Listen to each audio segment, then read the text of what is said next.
Magandang araw mga loves! Pagdating namin, naibaba na ni Daddy yung mga box ng isda.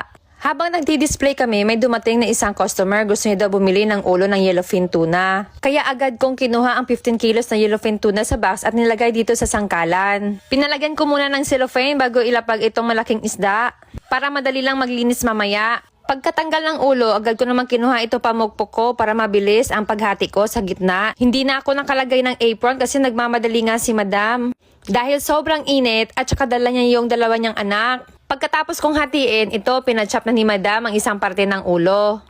Gagawin niya daw itong paksiw mamaya at sinigang.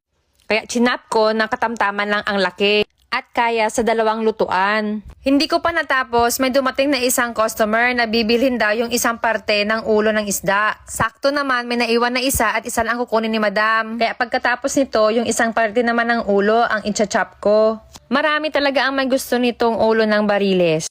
Sarap naman talaga kasi itong gawing sinigang. Pagkatapos kong na-chop yung ulo, susunod ko naman itong katawan ng bariles.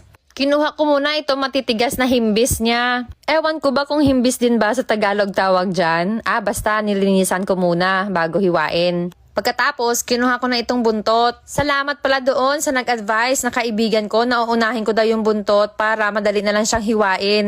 Madali nga at ayan inumpisahan ko na. Hihiwain ko yung buong katawan para may guide ako mamaya kung saan banda ko pukpukin. Sobrang tigas kasi ng mga buto nito.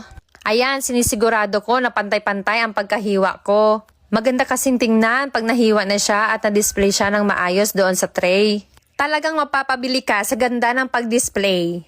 Nagkakasugat-sugat pala ako ng mga panahong yan, mga loves. Dahil hindi talaga maiiwasan na matutusok ako ng mga palikpik nito. Matitigas at napakatalas kasi. Pagkatapos kong hiniwa, ayan, pinukpok ko na isa-isa para di na ako mahirapan mamaya pag hiwa-hiwalayin ko na. Hindi ko pa natapos at ayan, may mga dumating na ng mga customers na gustong bumili nitong aking hinihiwa. Habang naghihintay, pinapanood nila ang ginagawa ko. At sila daw ay nawiwili.